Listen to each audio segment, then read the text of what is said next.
Alhamdulillahi Rabbil Alamin. Wassalatu wassalamu ala rasulihil amin wa ala alihi wa sahabatihi ajma'in wa man tabi'ahum bi ihsanin ila yaumiddin, amma ba'd. Fa ikhwani wa akhwati fillah rahimani wa rahimakumullah. Semoga Allah Azza wa Jalla senantiasa mencurahkan rahmatnya kepada kita sekalian.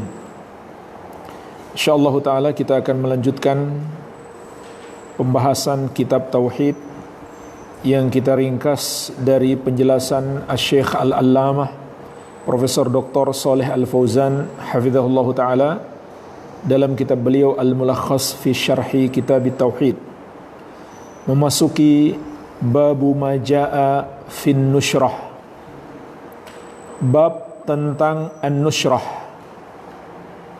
An-nushrah itu artinya pengobatan terhadap orang yang kena sihir. Pengobatan terhadap orang yang kena sihir. Walhamdulillah, di dalam beberapa bab sebelumnya telah kita bahas hukum sihir itu sendiri adalah termasuk kekufuran. Hukum sihir adalah kekufuran.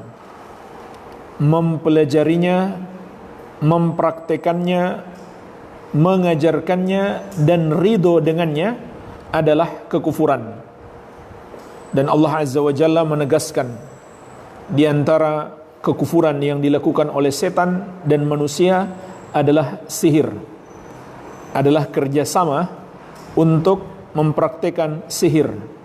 Sebagaimana di surat Al-Baqarah ayat 102, "Wa ma kafara Sulaiman walakinna asyayatina kafaru yu'allimuna an-nasa sihra." Dan Nabi Sulaiman tidaklah kafir, kata Allah. Maksudnya Nabi Sulaiman tidak mengamalkan atau mempraktikkan sihir. Akan tetapi yang kafir itu adalah setan-setan, karena mereka mengajarkan sihir kepada manusia. Dan masih banyak lagi ayat-ayat yang lain yang sudah kita pelajari sebagiannya, begitu pula hadis-hadisnya dan nukilan dari para ulama tentang kafirnya orang yang belajar sihir, mengajarkannya, mempraktekannya, minta jasa para tukang sihir dan ridho kepadanya. Ini semuanya adalah termasuk kekufuran kepada Allah Azza wa Jalla. Kenapa tukang sihir itu kafir dalam syariat Islam? Karena dua sebab. Tukang sihir, begitu pula para dukun, hukumnya sama. Mereka adalah orang-orang kafir dalam syariat Islam karena dua sebab. Yang pertama, mereka menyembah setan atau melakukan apa saja yang diinginkan oleh setan. Makanya para dukun dan tukang sihir itu bisa menjadi makhluk yang paling kafir, karena apapun yang diinginkan oleh setan harus mereka lakukan. Supaya apa? Supaya dibantu oleh setan, supaya dia bisa bikin atraksi, keanehan-keanehan, atau bisa menunjukkan keajaiban-keajaiban, atau bisa melakukan sihir dan perdukunan. Itu harus dibantu oleh setan, maka dia menjadi pelayan setan. Tapi anehnya mereka bilang setan-setan itu adalah khadam mereka atau pembantu mereka, padahal mereka sebenarnya yang menjadi budak setan. Ini yang pertama. Yang kedua, karena mereka sok tahu perkara gaib, mengaku-ngaku tahu ilmu gaib, padahal Allah Azza wa Jalla telah menegaskan, "Qul la ya'lamu man fis samawati wal ardil ghaiba illallah." Katakanlah, tidak ada yang mengetahui perkara gaib satupun makhluk di langit maupun di bumi kecuali Allah Azza wa Jalla. Inilah ringkasan hukum penjelasan tentang kufurnya para tukang sihir dan para dukun, dan jahatnya mereka, sehingga dalam syariat mereka diberi hukuman mati. Dan mereka termasuk makhluk yang paling zalim. Ketika mereka menyihir manusia, maka mereka adalah makhluk yang zalim.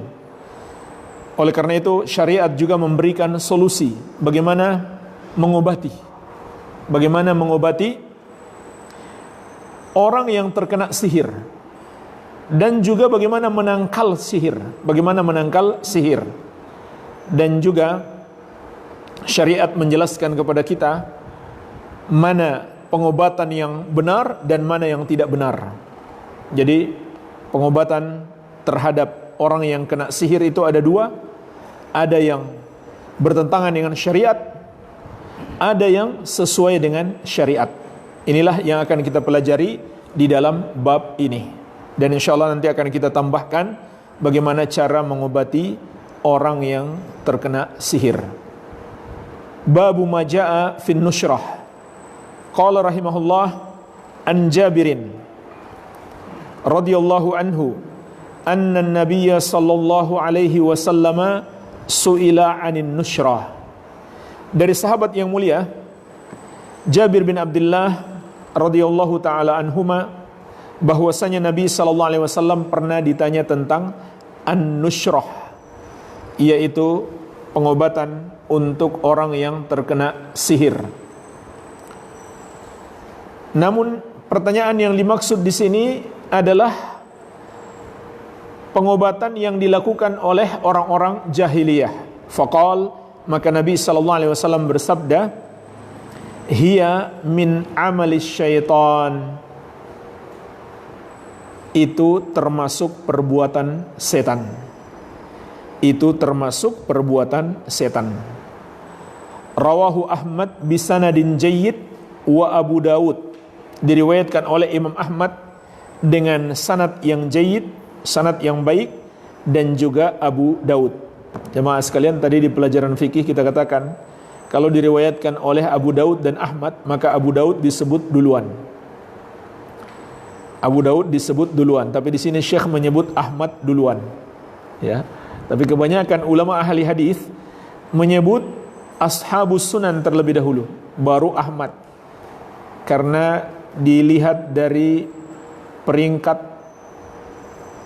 kitab itu, kitab hadis itu yang lebih banyak diterima oleh kaum muslimin, lebih banyak digunakan oleh kaum muslimin. Iya. Namun kalau mungkin Syekh melihat dari segi kemuliaan, tentu Imam Ahmad lebih mulia daripada Abu Daud, maka beliau sebutkan lebih dulu. Iya, tapi pada umumnya ulama ahli hadis kalau menyebutkan takhrij hadis, jika diriwayatkan Ahmad dan Abu Daud, mereka sebut Abu Daud terlebih dahulu, kemudian Ahmad. Ya. Waqala, dan Abu Daud berkata, Abu Daud juga muridnya Imam Ahmad.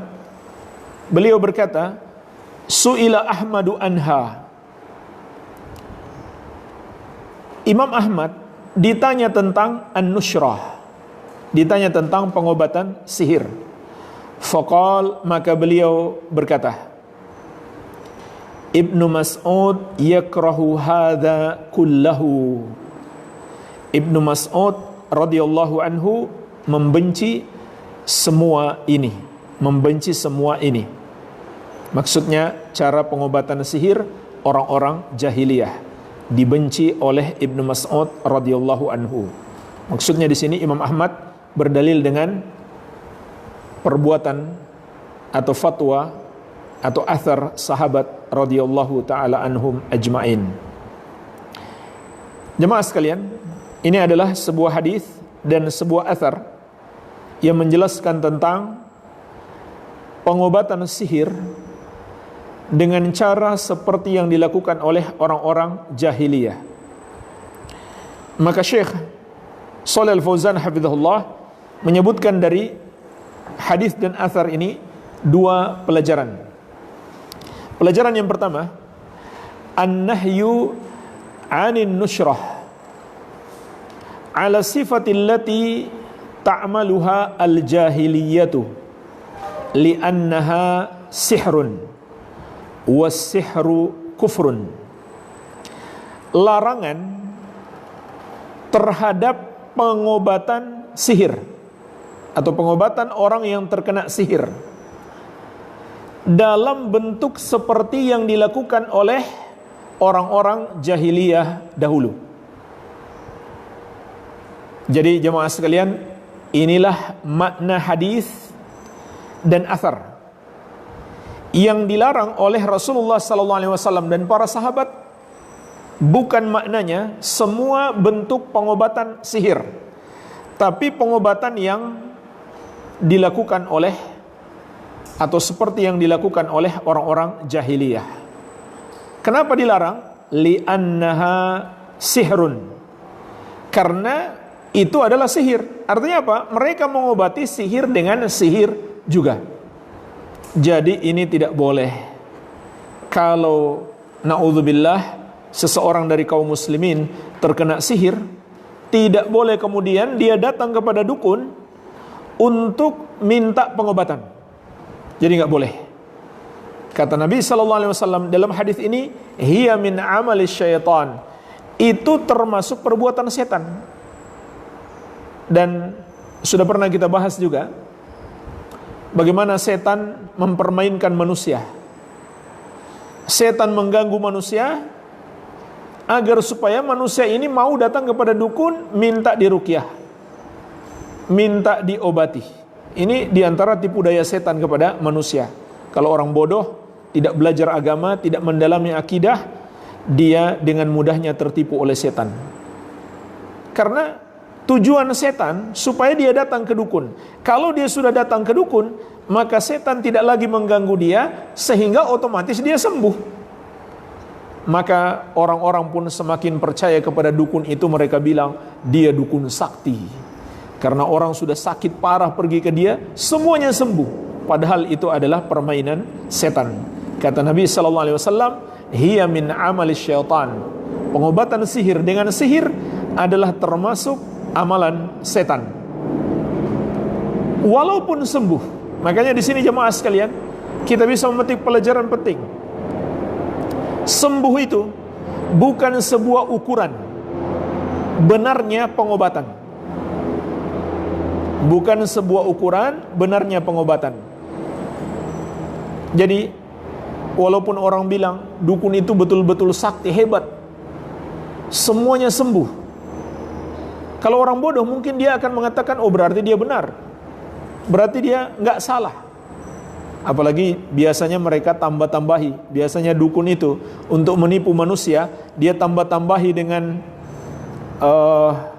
membaca satu ayat Quran atau satu doa yang berbahasa Arab. Iya, ditambah-tambahi dengan itu supaya orang tertipu. Iya. Atau ada lagi dukun supaya orang tertipu, dia bilang apa? Saya bersama para malaikat yang ada di belakang saya. Ini dukun. Ya, sayangnya ada televisi nasional yang menayangkan dukun tersebut. Ini seharusnya dilarang oleh MUI atau departemen yang terkait. Ya. Jadi itu termasuk sihir. Wasihru kufrun. Kata Syekh, dan sihir adalah kekufuran. Walaupun sembuh, walaupun sihirnya hilang dari orang yang kena sihir tersebut, tapi tetap saja hukumnya adalah kufur, tidak boleh. Jadi andai kita nggak ada alternatif lain, tidak ada orang yang bisa meruqyah kita dengan ruqyah yang benar, hanya ada dukun, maka apa yang kita pilih? Lebih baik kita pilih tetap sakit daripada sehat namun pergi ke dukun dulu baru sembuh. Jemaah sekalian, lebih baik kita sakit mati sekalipun daripada terjerumus dalam dosa terbesar. Karena hakikatnya sakit bagi seorang muslim itu nikmat, penghapus dosa, pahala sabar, nikmat itu sebenarnya. Dan walaupun sembuh, tapi sembuh hanya sesaat di dunia ini saja. Apa gunanya? Kemudian kita mendapatkan azab yang sangat pedih di alam kubur yang berkepanjangan. Azab yang berkepanjangan. Sama dengan misalkan, ini perumpamaan yang pernah disebutkan oleh Imam Ibnu Qayyim rahimahullah tentang orang yang berbuat dosa. Itu seperti orang yang makan makanan enak, tapi dia tahu makanan ini punya efek negatif yang bisa membuat dia sakit berkepanjangan. Kalau dia sudah sakit, dia nggak bisa makan makanan-makanan yang enak yang lebih banyak lagi. Maka seperti itulah perumpamaannya orang yang sembuh hanya untuk menjalani hidup yang sementara di dunia ini, tapi kemudian dia menanggung azab yang pedih di kehidupan akhirat. Iya. Jadi walaupun kita sakit, mati sekalipun, itu lebih baik daripada harus ke dukun untuk sembuh. Pelajaran yang kedua kata Syekh, masyru'iyatu su'alil ulama amma ushkila hukmuhu. Disyariatkannya kita bertanya kepada para ulama, kepada orang-orang yang berilmu tentang sesuatu yang hukumnya masih kita belum ketahui. Hadharan minal wuqu' fil mahdhur, untuk berhati-hati agar tidak terjerumus dalam perbuatan yang haram. Inilah yang dilakukan para sahabat Nabi sallallahu alaihi wasallam. Mereka bertanya kepada beliau tentang hukum-hukum ketika mereka tidak tahu. Begitu pula yang dilakukan oleh para ulama salaf. Lihat dalam athar ini, Imam Ahmad ditanya, artinya beliau ditanya oleh kaum muslimin untuk mengetahui hukum-hukum. Dan ini adalah perintah Allah, fas'alu ahla dzikri in kuntum la ta'lamun. Bertanyalah kepada ahlu dzikir, kepada ulama, kepada orang-orang yang berilmu, kalau kamu tidak mengetahuinya.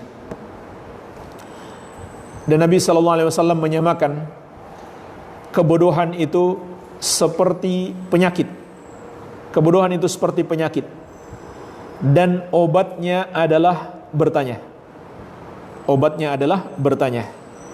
Innama syifa'ul as-su'al, kata Nabi SAW, hanyalah obat kebodohan itu adalah bertanya.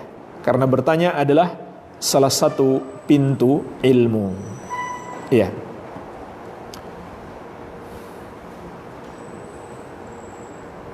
Maka Syekh menjelaskan, dengan bertanya, dengan mengikuti bimbingan para ulama, kita selamat dari perbuatan yang haram. Baik, kita masuk dalil yang berikutnya. Wa fil Bukhari an Qatadah, dan diriwayatkan Al-Bukhari dari Qatadah, beliau berkata, qultu libnil Musayyib, aku pernah berkata kepada Ibnul Musayyib, Sa'id bin al-Musayyib, imam besar dari generasi tabi'in, rajulun bihi tibbun au yu'akhadhu an imra'atihi, seseorang yang tertimpa sihir, tertimpa penyakit karena disihir, au yu'akhadhu an imra'atihi, atau dipisahkan dari istrinya. Maksudnya dipisahkan dengan sihir. Subhanallah, dahsyat ini pengaruh sihir. Bisa membuat orang sakit, bisa membuat suami istri bercerai, bahkan bisa menyebabkan kematian. Tentu semuanya terjadi dengan izin Allah Azza wa Jalla, sebagai ujian bagi hamba-hambanya. Ayuhallu anhu au yunasyaru, apakah boleh dilepaskan darinya atau diobati penyakitnya tersebut, penyakit yang disebabkan oleh sihir atau perceraian karena sihir.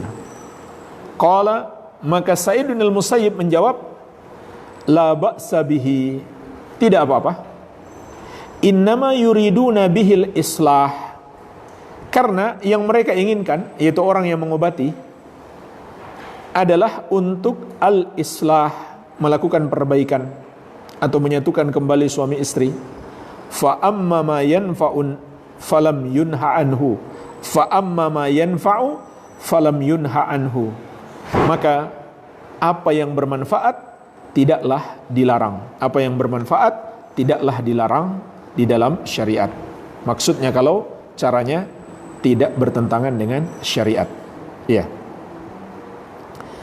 Nah, jemaah sekalian, ini adalah sebuah asar yang disebutkan oleh Al-Bukhari yang menunjukkan kepada kita bolehnya pengobatan terhadap orang yang kena sihir.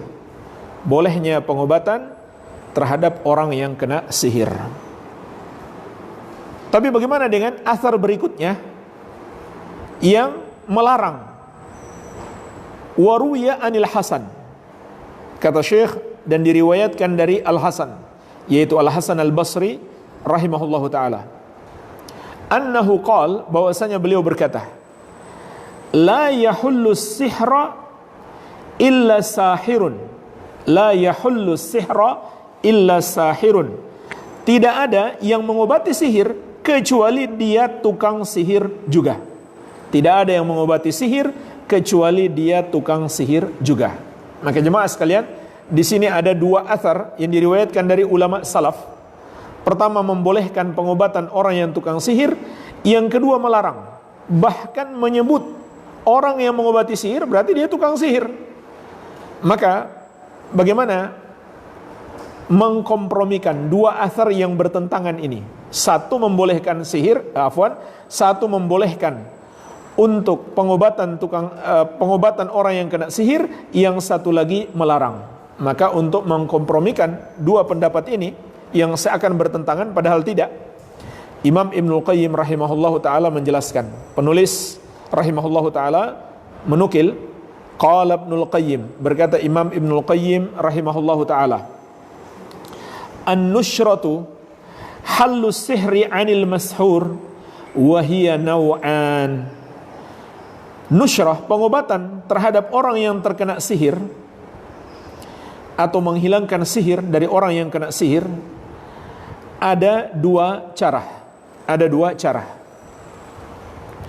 Jadi kesimpulannya ada dua cara, bukan bertentangan, tapi ada dua cara. Hallun bisihrin mithlihi, yang pertama pengobatan dengan sihir yang semisalnya. Pengobatan dengan sihir yang semisalnya. Jadi ada orang sakit kena sihir, dia pergi ke tukang sihir supaya diobati. Wa huwa alladhi min amali syaitan, maka itulah yang termasuk perbuatan setan. Itulah yang termasuk perbuatan setan.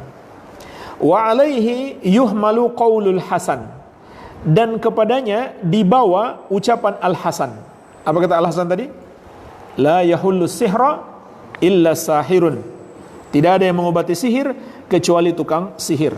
Maksudnya dia mengobati dengan cara melakukan sihir juga. Iya. Bukan maksud Imam Al-Hasan Al-Basri semua yang mengobati sihir adalah tukang sihir, tidak. Tapi yang mengobati sihir dengan cara sihir atau cara yang dilakukan orang-orang jahiliyah. Bagaimana caranya? Fayataqarrabun nashir wal muntashiru ila syaitan bima yuhibbuhu, bima yuhibbu. Maka orang yang mengobati dan yang diobati mendekatkan diri kepada setan dengan cara melakukan apa yang disenangi oleh setan. Jadi inilah jemaah sekalian tujuan setan. Mengapa dia mau bekerja sama dengan para dukun untuk menyihir orang atau menimpakan mudarat dengan cara melakukan sihir supaya orang itu tersesat.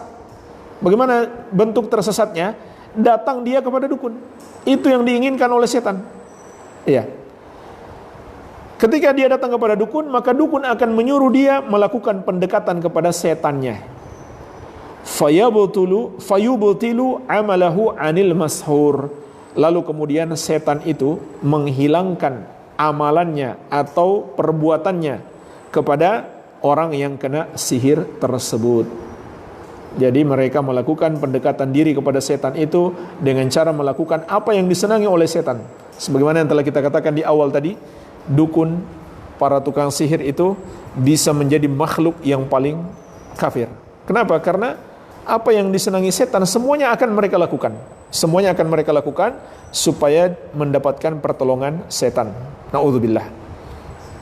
Wathani, adapun bentuk yang kedua, an-nushratu birruqyati wat ta'awudzat wal adwiyati wad da'awat al-mubahah. Pengobatan sihir dengan ruqyah, bacaan-bacaan, dan ta'awudzat, doa-doa untuk mohon perlindungan kepada Allah, wal adwiyah, dan obat-obatan. Obat-obatan macam ramuan-ramuan yang halal dan doa-doa yang mubah, yang boleh. Doa-doa bermohon kepada Allah Azza wa Jalla, terutama yang berasal dari Al-Quran dan Sunnah. Fahada jaizun, maka ini boleh, maka ini dibolehkan. Jadi hukumnya boleh apabila pengobatan tersebut sesuai dengan syariat, tidak bertentangan dengan syariat, tidak mengandung sihir, tidak mengandung kesyirikan kepada Allah Azza wa Jalla, tidak pula mengandung bid'ah dan maksiat, maka ini hukumnya boleh. Maka solusi untuk orang yang terkena sihir itu ada dua, ditambah satu lagi belum disebutkan oleh penulis, menjadi tiga. Yang pertama, dengan ruqyah, dengan bacaan-bacaan. Ini kesimpulannya. Mengobati orang terkena sihir dengan tiga hal. Yang pertama, dengan ruqyah. Dengan ruqyah. Ini yang pertama. Nanti akan kita sebutkan insyaallah beberapa keterangan tentang ruqyah. Kemudian yang kedua, dengan pengobatan yang mubah. Pengobatan yang mubah. Ya, misalkan ada obat-obatan, walaupun obat-obat modern, kalau misalkan terbukti bisa mengobati sihir atau dampak dari sihir, maka tidak masalah. Maka tidak masalah.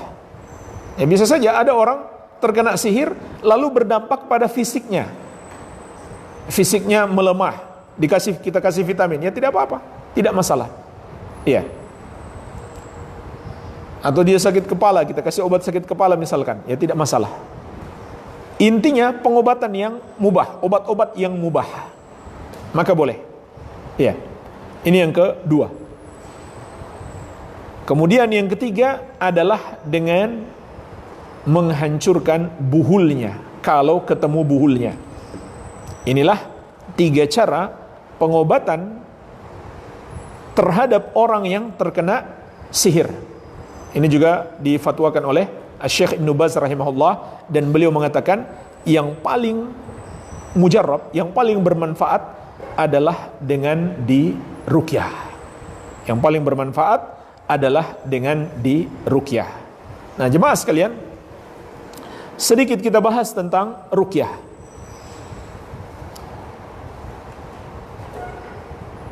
Apa itu ruqyah? Ruqyah itu maknanya al-qira'atu 'alal marid. Membacakan bacaan-bacaan untuk orang sakit. Ini definisi ruqyah. Sebagaimana juga disebutkan oleh Syekh Shalih Al-Fauzan dalam kitab beliau I'anatul Mustafid. Itu arti ruqyah. Membacakan untuk orang sakit. Iya. Makanya kita tidak ada menemukan dalil Rasulullah sallallahu alaihi wasallam meruqyah rumah atau para sahabat meruqyah brankas uang karena suka diambil oleh tuyul misalkan. Tidak ada. Jadi bukan itu diruqyah. Bahkan sebagian tukang ruqyah juga mengklaim mereka bisa meruqyah langit supaya enggak hujan. Karena mereka mau demo supaya enggak hujan, mereka meruqyah langit. Ini semuanya mengada-ada, termasuk mengada-ada dalam ruqyah, termasuk bid'ah. Ya. Kemudian mari kita lihat beberapa hadis tentang ruqyah. Semoga kita mendapatkan faidah dari hadis-hadis ini. Di antaranya diriwayatkan Al-Bukhari dan Muslim dari Ummul Mukminin Aisyah radhiyallahu anha, anna an-nabiy sallallahu alaihi wasallam kana idza ishtaka yaqra'u ala nafsihi bil muawwidzat wa yanfuthu, bahwasanya Nabi sallallahu alaihi wasallam apabila sakit maka beliau membacakan untuk dirinya sendiri al-muawwidzat, bacaan-bacaan untuk memohon perlindungan kepada Allah, seperti Qul a'udzu birabbil falaq surat Al-Falaq, Qul a'udzu birabbin nas surat An-Nas. Kemudian beliau meniup disertai sedikit ludah, yaitu meniup ke tempat yang sakit, atau meniup di tangan lalu diusapkan ke tubuh yang sakit. Kemudian kata Aisyah, falamma ishtadda waj'uhu kuntu aqra'u alaihi wa amsahu anhu biyadihi raja'a barakatiha. Maka ketika sakitnya Nabi sallallahu alaihi wasallam semakin parah, akulah yang membacakan untuk beliau, karena beliau sudah sakit, lemas, tidak bisa baca sendiri. Maka kata Aisyah, aku yang membacakan untuk beliau, dan aku usapkan ke tubuh beliau, tapi dengan tangan beliau sendiri, karena tangan beliau mengandung keberkahan, ya, beda dengan tangan selain beliau. Jadi dalam pembahasan mencari berkah, tubuh Nabi sallallahu alaihi wasallam dan bekas-bekas beliau itu bisa diambil berkahnya. Adapun selain beliau maka tidak. Nah, jemaah sekalian, inilah diantara hadis yang berbicara tentang ruqyah. Nabi sallallahu alaihi wasallam meruqyah diri beliau sendiri. Baca dan tiup. Baca dan tiupkan. Bisa kita tiup langsung ke tempat yang sakit, atau tiup ke tangan kita lalu usapkan ke tempat yang sakit tersebut, sebagaimana yang dilakukan oleh Aisyah radhiyallahu anha. Hadis ini juga menunjukkan sangat baik, termasuk amal soleh, kita meruqyah orang lain. Jadi hadis ini menunjukkan Nabi sallallahu alaihi wasallam meruqyah diri sendiri, dan juga menunjukkan sangat baik kita meruqyah orang lain. Karena itu dilakukan oleh Aisyah radhiyallahu anha dan ditakrir atau ditetapkan, didiamkan oleh Rasulullah sallallahu alaihi wasallam. Dan hadis ini juga menunjukkan kalau orang meruqyah kita boleh. Yang tidak boleh apa? Minta ruqyah. Kalau kita diruqyah tanpa kita minta, maka tidak mengapa insyaallah taala. Ya. Baik, ini cara meruqyah. Hadis yang lain yang menjelaskan tentang cara meruqyah juga diriwayatkan Al-Bukhari dan Muslim dari Ummul Mukminin Aisyah radhiyallahu anha. Anna Rasulullah sallallahu alaihi wasallam kana idza ishtakal insanu syai'an minhu aw kanat bihi qarhatun aw jurhun qala an-nabiy sallallahu alaihi wasallam bi isba'ihi hakadha. Bahwasanya Rasulullah sallallahu alaihi wasallam apabila seseorang merasakan satu penyakit, apakah bisul atau luka, maka beliau sallallahu alaihi wasallam menggunakan jarinya. Wa wada'a Sufyan sabbabatahu bil ard. Kemudian Sufyan, Imam Sufyan, perawi hadis ini, meletakkan jari telunjuknya ke bumi.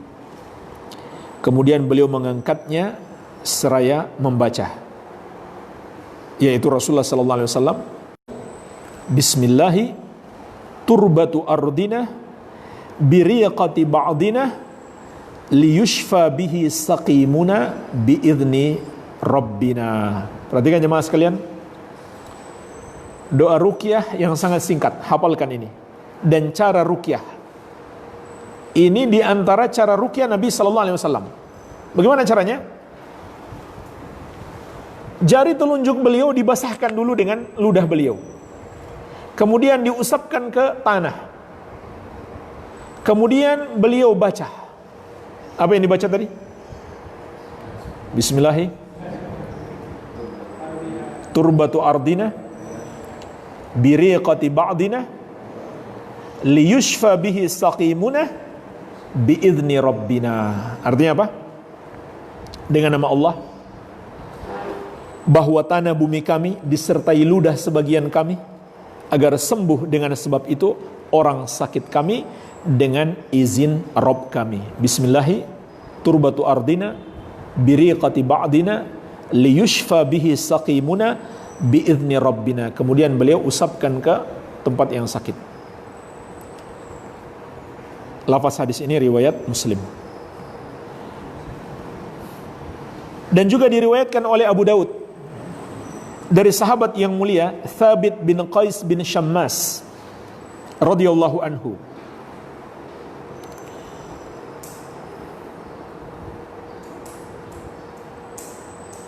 Annahu dahala ala Thabit bin Qais, bahwasanya Nabi SAW datang menjenguk Thabit bin Qais ketika beliau sakit.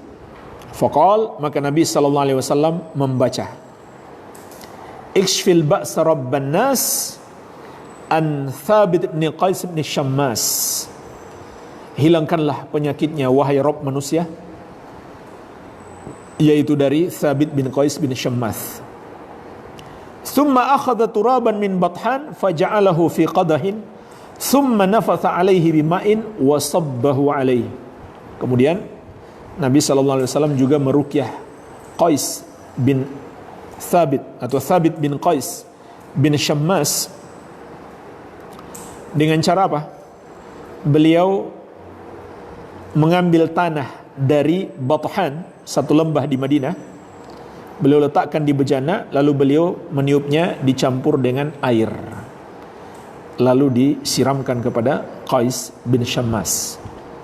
Berdasarkan hadis ini dan hadis yang semisal, Syekh Ibnu Baz rahimahullah taala berkata, wa qad thabata anhu sallallahu alaihi wasallam annahu raqa li Thabit bin Qais bin Syammas fi ma'in thumma sabbahu alaihi. Telah sabit atau telah tetap riwayat dengan sanad yang jayyid dari Rasulullah sallallahu alaihi wasallam bahwa beliau meruqyah Thabit bin Qais bin Syammas di air dan menyiramkan air tersebut kepada beliau. Maka ini adalah hadis yang menunjukkan kepada kita boleh meruqyah dengan air. Baik. Satu hadis lagi jemaah sekalian. Satu hadis lagi. Ini hadis yang keberapa? Tentang cara ruqyah? Yang keempat. Baik. Hadis diriwayatkan Imam Muslim dari sahabat yang mulia Utsman bin Abil As Ats-Tsaqafi radhiyallahu anhu. Beliau mengatakan, annahu syaka ila Rasulillah sallallahu alaihi wasallam waja'an yajiduhu fi jasadihi mundu aslama. Bahwasanya beliau pernah mengadu kepada Rasulullah sallallahu alaihi wasallam tentang rasa sakit di badannya setelah beliau masuk Islam atau sejak beliau masuk Islam. Faqala lahu Rasulullah sallallahu alaihi wasallam, maka Rasulullah sallallahu alaihi wasallam bersabda kepada beliau, "Dha' yadaka 'ala alladhi ta'allama min jasadika." Letakkan tanganmu di tempat atau di bagian tubuh yang sakit, di bagian tubuhmu yang sakit. Letakkan tanganmu di bagian tubuhmu yang sakit. Wa qul, dan ucapkanlah bismillahi thalathan. Bismillah 3 kali. Bismillah, bismillah, bismillah. Setelah meletakkan tangan di tempat yang sakit. Wa qul sab'a marratin. Kemudian baca 7 kali. A'udzu billahi wa qudratihi min syarri ma ajidu wa uhadhiru. Baca berapa kali?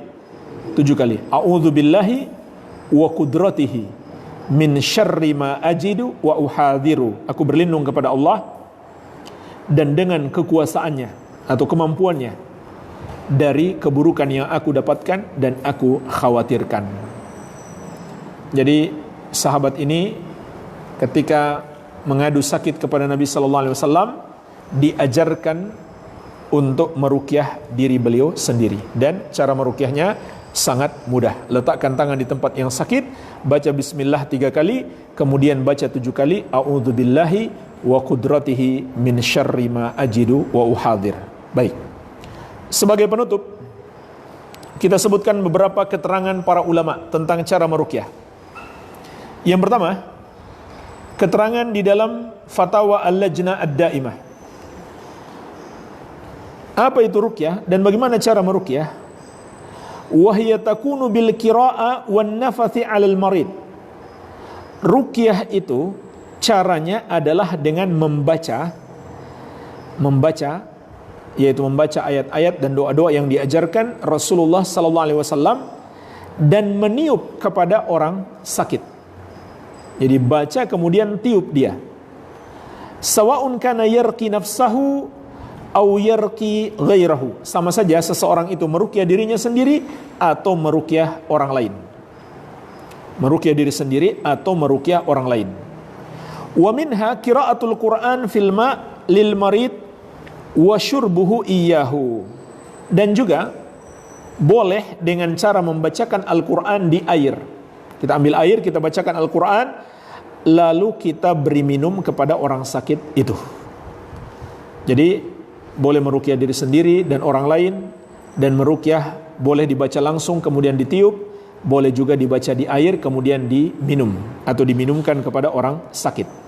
Ini pertama. Yang kedua, dari fatwa Asy-Syaikh Ibnu Baz rahimahullah, beliau berkata, "Farruqyatu takunu bil Qur'an wad da'awat at-thayyibah ala mahallil alam."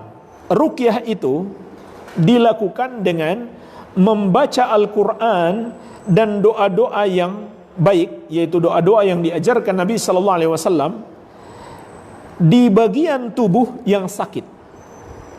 Yanfusu ala mahallil alam, kemudian tiup ke bagian tubuh yang sakit tersebut, fi sadrihi aw ra'sihi aw yadihi aw rijlihi, apakah di dadanya atau di kepalanya atau di tangannya atau di kakinya. Jadi bacakan di situ lalu tiup. Asy-Syaikh Ibnu Baz rahimahullahu taala juga berkata, "Ar-ruqyatu takunu 'alal marid bin nafathi 'alaihi."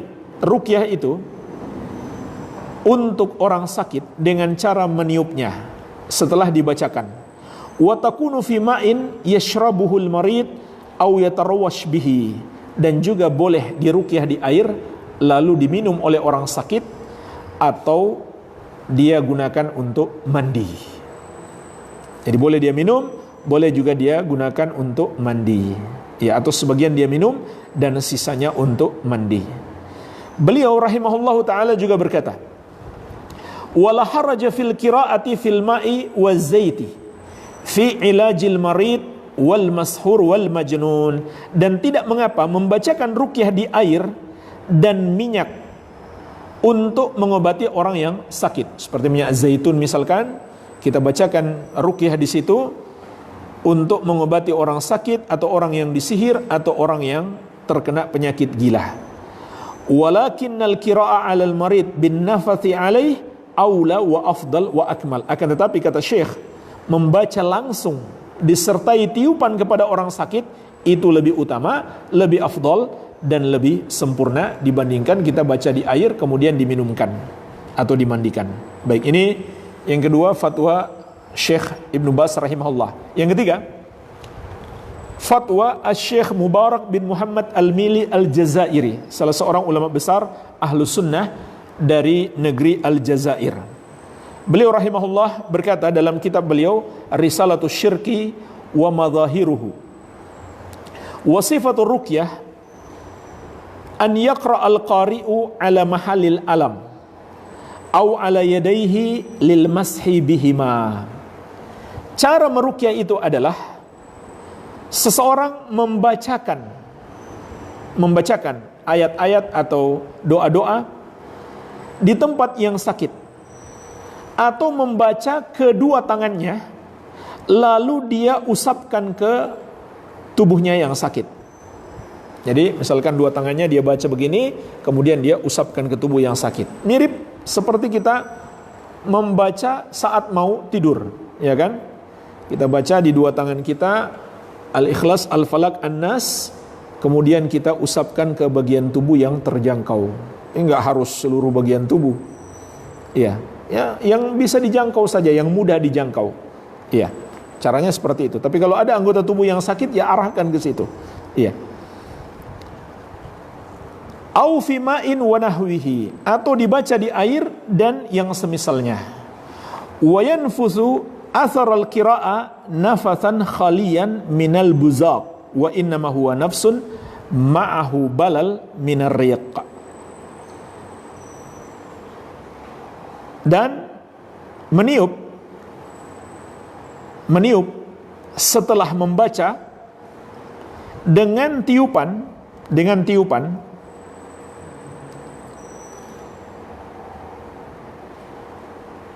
tanpa meludah, dengan tiupan tanpa meludah. Akan tetapi tiupan disertai dengan sedikit ludah. Jadi bukan meludah, namun tiupan yang disertai dengan sedikit basah dari ludah kita, tapi bukan meludah. Baik, inilah jemaah sekalian di antara keterangan para ulama tentang cara meruqyah. Jadi yang dibaca adalah ayat-ayat Al-Quran dan doa-doa yang diajarkan Nabi Sallallahu Alaihi Wasallam. Ayat yang mana? Pada dasarnya semua Al-Quran adalah obat. Hanya saja ada riwayat-riwayat yang menerangkan ayat-ayat yang lebih dianjurkan untuk meruqyah. Contohnya apa? Surat Al-Fatihah. Bahkan surat Al-Fatihah di antara namanya adalah ruqyah. Wa may yudrika annaha ruqyah. Nabi sallallahu alaihi wasallam mengatakan kepada sahabat, "Dari mana kamu tahu Al-Fatihah itu adalah ruqyah?" Ya. Jadi subhanallah, orang sudah hafal Al-Fatihah, dia sudah bisa meruqyah. Ya. Enggak harus dia jadi ustadz terlebih dahulu, apalagi jadi dukun baru bisa meruqyah. Dia sudah hafal Al-Fatihah, dia sudah bisa meruqyah. Ya. Begitu pula Al-Ikhlas, Al-Falaq dan An-Nas. Karena ini disebut Al-Mu'awwidzat. Ayat-ayat atau surat-surat untuk memohon perlindungan kepada Allah Azza wa Jalla. Begitu pula ayat kursi. Ini diantara yang paling dianjurkan untuk dibaca. Begitu pula ayat-ayat tentang sihir, ya, seperti ayat-ayat tentang kisah Nabi Musa alaihissalam melawan tukang sihir Fir'aun. Iya, itu dibaca untuk mengobati orang yang kena sihir. Namun pada intinya semua ayat-ayat Al-Quran dapat digunakan untuk meruqyah karena Al-Quran itu adalah obat. Dan juga doa-doa yang diajarkan Nabi Sallallahu Alaihi Wasallam. Di antaranya yang masyhur yang sering beliau baca adalah Allahumma rabban nas adhibil ba'sa washfi anta syafi la shifaa illa shifauka shifaan la yughadiru saqama. Dan juga tadi sudah kita sebutkan doa-doa Nabi Sallallahu Alaihi Wasallam yang singkat. Ya, umumnya doa beliau ketika meruqyah itu singkat-singkat saja. Bismillahi turbatu ardina biriqati ba'dina liyushfa bihi saqimuna biidni rabbina. Bismillah, bismillah, bismillah. A'udzu billahi wa qudratihi min syarri ma ajidu wa uhadir. Jadi hafalkan doa-doa yang diajarkan Nabi Sallallahu Alaihi Wasallam itu singkat-singkat saja. Iya. Baik, ini jemaah sekalian cara meruqyah secara singkat, mudah meruqyah itu. Tidak perlu ada pelatihan sejam, 2 jam, apalagi sehari.